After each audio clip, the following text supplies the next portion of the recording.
One phone, one Ironman, one goal, the Questcape. The goal of this account is simple.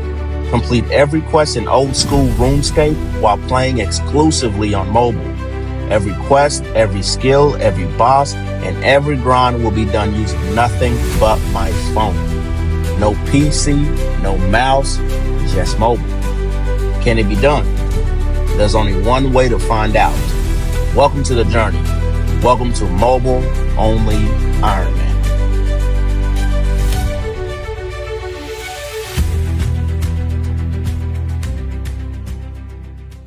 Next quest is Clock Tower. We begin the quest by speaking to Brother Kojo. The clock tower's mechanism has stopped working because 4 colored cogs have disappeared into the dungeon beneath the building.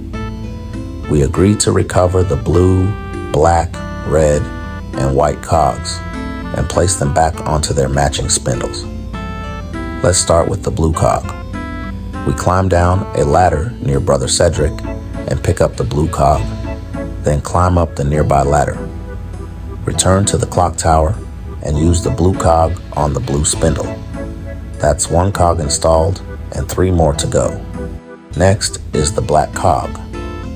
For this cog, we'll need our bucket of water.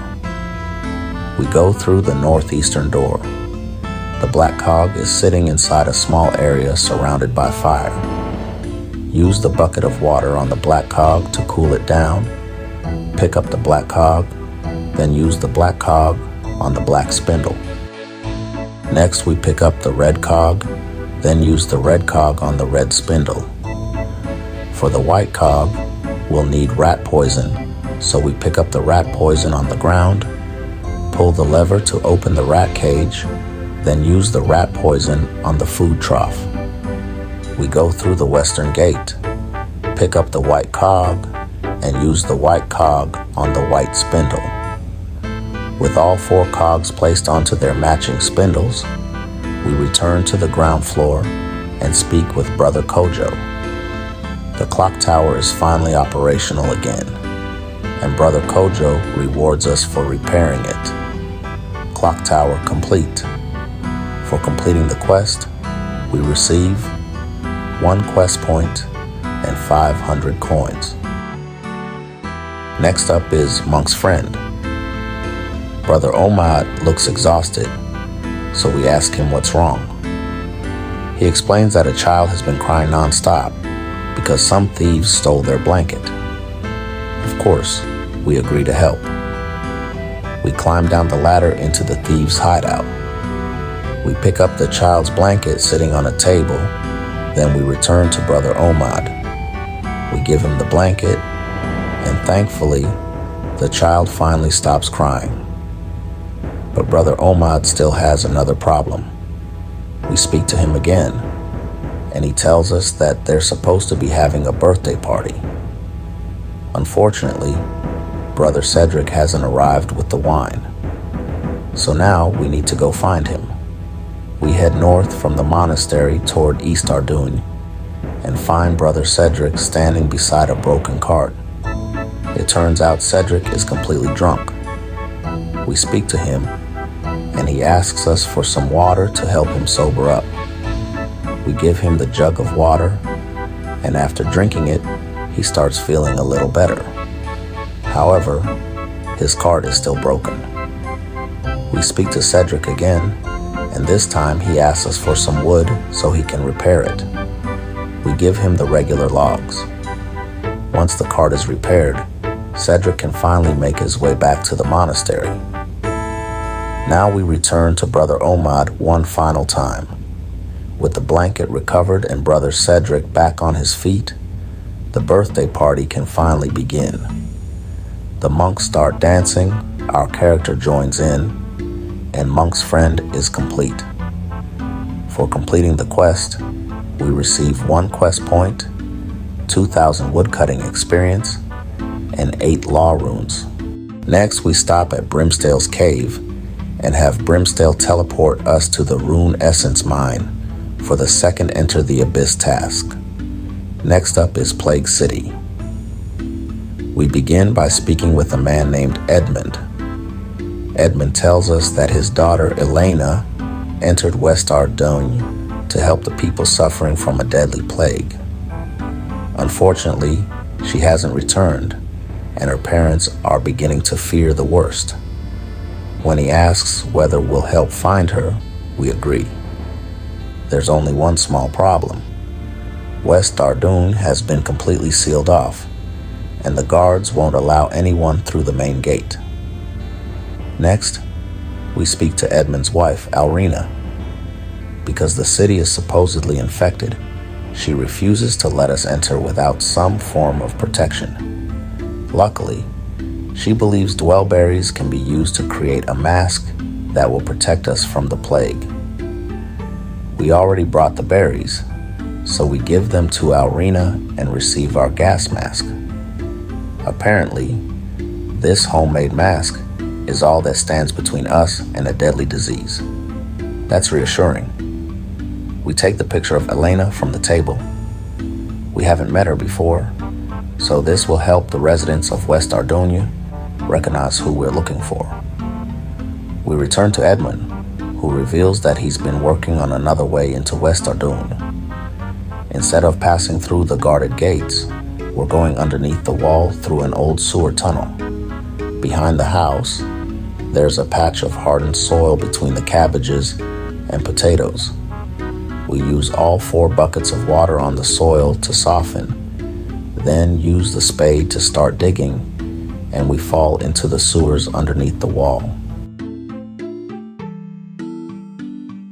Once inside, we try opening the pipe grill, but it's far too heavy for us to move alone. So we use the rope on the grill, then speak to Edmund. With both of us pulling, we manage to tear the grill away from the pipe.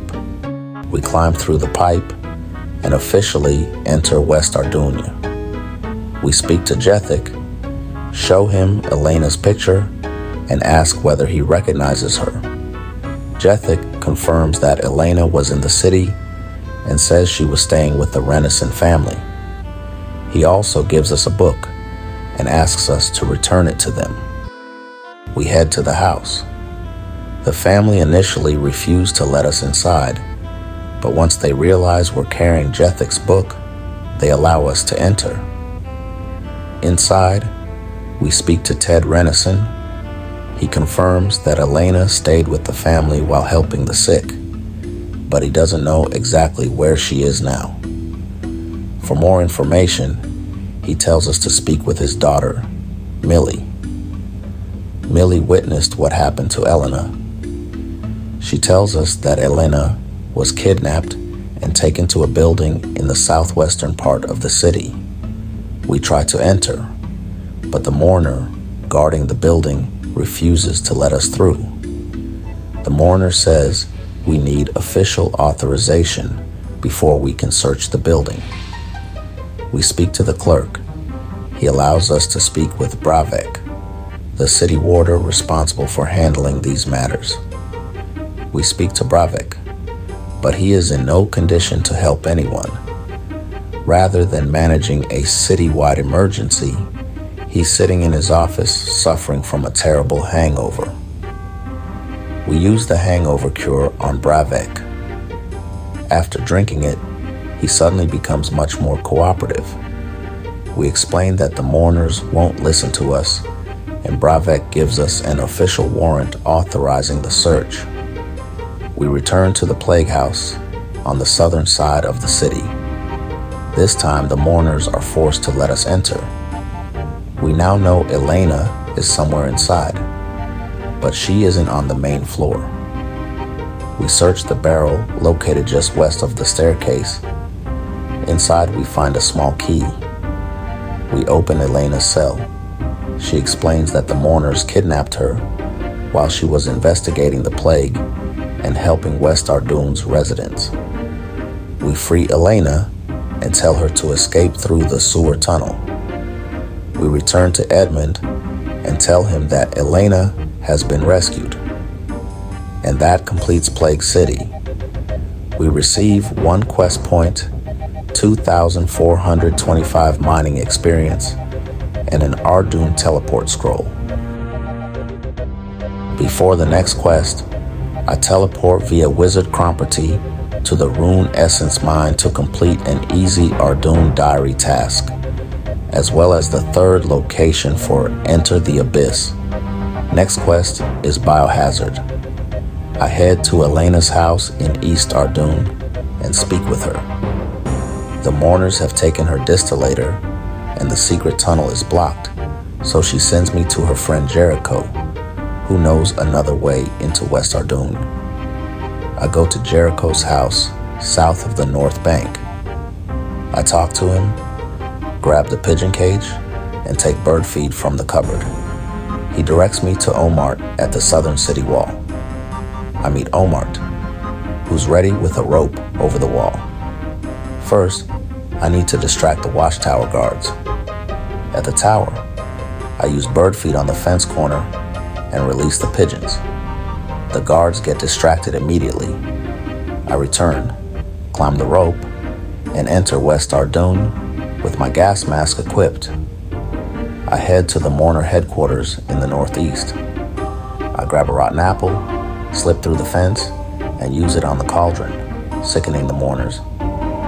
Next, I go to Nurse Sarah's house, take a doctor's gown, equip it, and walk back in disguised as a doctor. Inside, I go upstairs, fight a mourner, and take the key. I unlock the gate, search the crates, and recover Elena's distillator. I escape via Kilron and return to Elena. Elena thanks me and sends me to deliver a plague sample to Guidor in Varric. She also gives me Ithania, liquid honey, and sulfuric bromine. I go to the chemist west of Remington and request touch paper without mentioning the plague, or I lose the sample. I collect it and move on. Outside, I meet 3 delivery men and hand out sulfuric bromine to Hops, liquid honey to Chansey, and Ithania to Da Vinci. They take the chemicals to Varric while I keep the plague sample. I travel to Varric, pass the checkpoint, and meet the delivery men at the Dancing Donkey Inn to reclaim the chemicals. Now I have everything for Guidor. I buy a priest gown, top and bottom from Thessalia's shop, and equip them. At Guidor's house, the disguise gets me inside since only priests are allowed. I give Guidor the plague sample, touch paper, and all 3 chemicals. After testing everything, he delivers the shock. There is no plague. The entire quarantine is based on a lie. I return to Elena and explain everything. She's stunned. If there's no plague, then why is West Ardun sealed? Only King Lathus can answer that. I meet King Lathus in East Ardun Castle. He admits the plague was fabricated. The quarantine was created to contain his brother, King Tyrus, who was corrupted after traveling west. Whether that's the full truth remains to be seen. And that's Biohazard complete. I'm rewarded 3 quest points, 1,250 thieving XP, access to combat training camp, access to underground pass.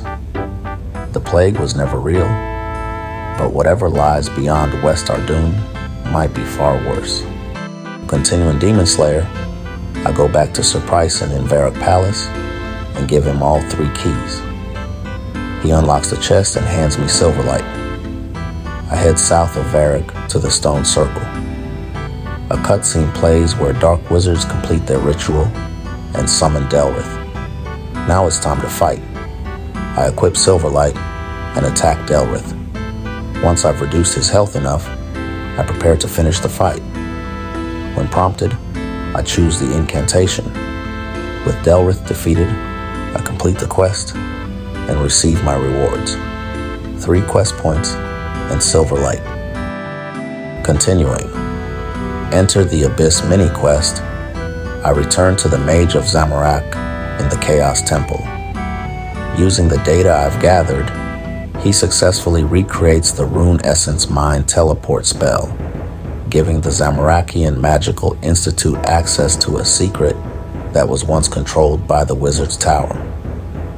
As a reward, I received 1,000 room crafting experience, an Abyssal book, and a small essence pouch.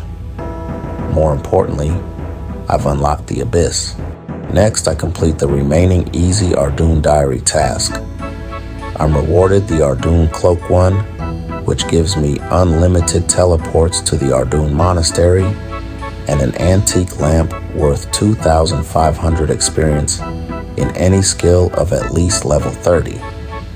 That's all for this episode. See you in the next. Peace.